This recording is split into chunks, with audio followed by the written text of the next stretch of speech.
Hi guys! Welcome back sa ating YouTube channel. My name is Adelina.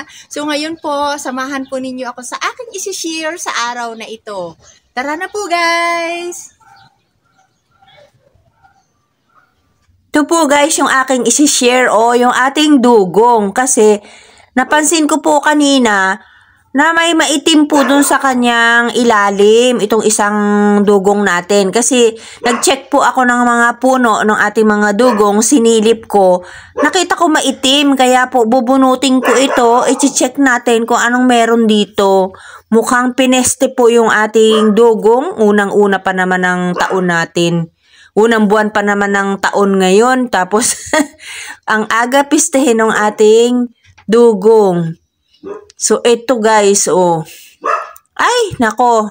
Ayan na nga po ang sinasabi ko. O, meron na nga pong bulok yung katawan ng ating dugong. Ayan, oh.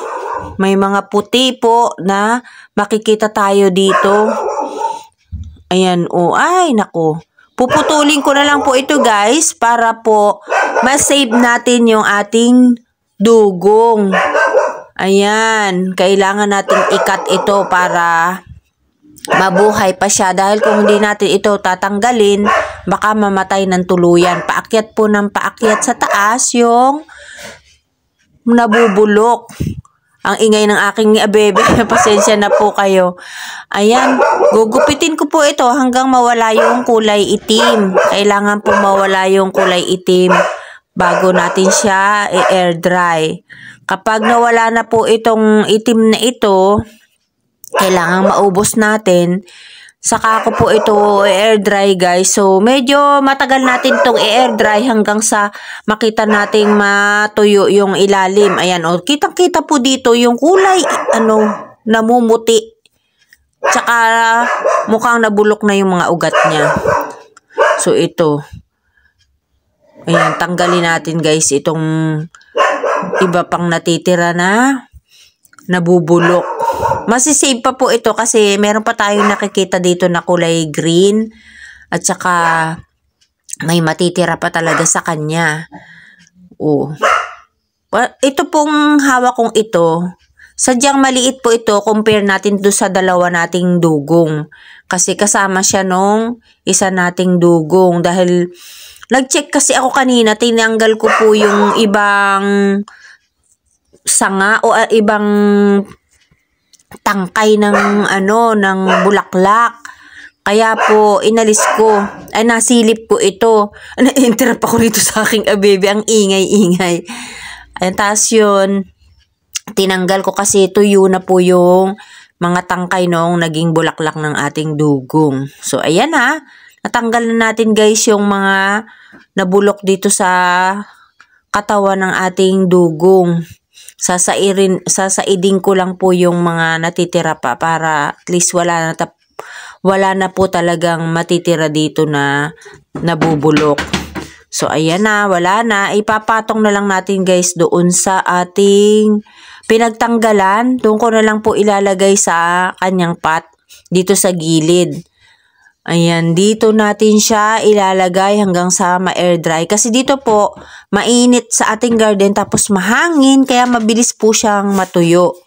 Yan, dyan lang po siya hanggang sa makita kong air dry na yung, o matuyo na yung dulong pinagputulan natin. Dito ko lang siya ilalagay. Kasi maganda po dito mag-air dry guys dahil sa ayun, matindi yung sikat ng araw. Tapos, katulad ng sinabi ko kanina, mahangin. Kaya dito ko lang po siya iiwan. So, mga ilang linggo, dito siya hanggang sa makita nating mag-kalyos yung dulo nito o yung pinagputulan natin. So, ito namang isa is wala naman ito. O, check natin guys. Wala itong root rot o walang nabubulok dito. Hindi nangingitim yung puno nito.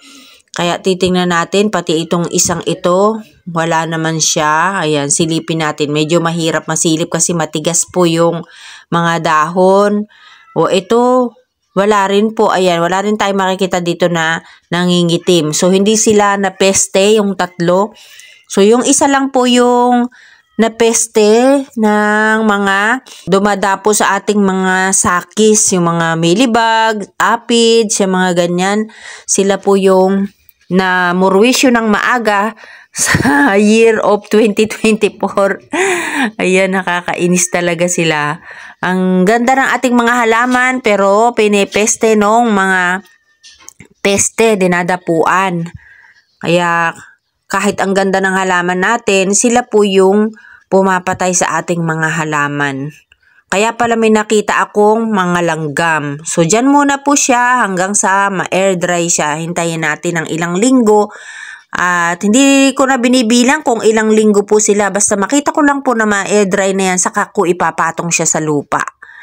O kaya ititihaya ko na siya para lumabas na yung ugat niya kasi malapit na siya dun sa soil. So, dyan natin siya ilalagay kung makita kong air dry na yan.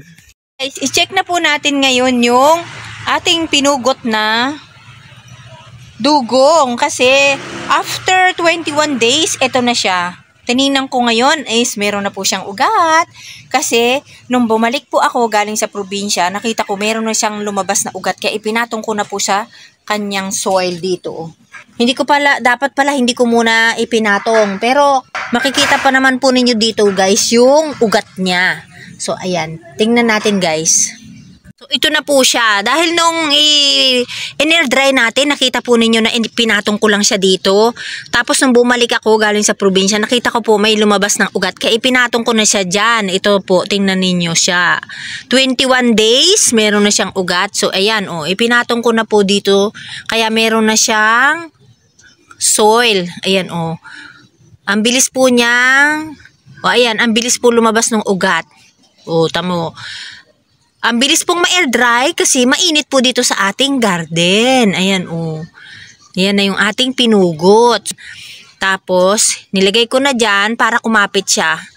Ayan. Hindi pa naman po masyadong nakakakapit yung pagkapatong natin. So, pinatong ko lang yan dyan. Lumiit na kasi tinanggal na natin yung natuyong dahon dyan habang ini-air dry po natin ito. May matutuyo na dahon habang ini-air dry. Kaya yan makikita ninyo na tinanggalan na natin ng tuyong dahon. Kasi dito naman po siya galing. Kaya dito natin siya ibabalik. So, ito So, dito na natin siya. Yan. So, para kumapit na po uli yung ugat niya dyan at dyan na siya uli lumaki guys. Kasi yun, pineste kasi kaagad yung ating dugong pagpasok ng 2024. So, ayan na siya. At nagkukulay na po siya May kulay na yung ating dugong na isa. Ayan, nagre-red na po yung dulo niya. Ganda po pag nagre-red Ayan, at meron na rin siyang dry na dahon dyan sa ilalim. So, ayan. Gaganda naman po ang ating mga sakis kapag tag-init. Ayan. Kasi yung araw talaga ang gusto nila guys. So, ito naman ay wala namang problema yung ating dugong dyan. So, ayan. Ito ay may natuyong dahon. Nag-air dry ako dito ng ibang dahon guys.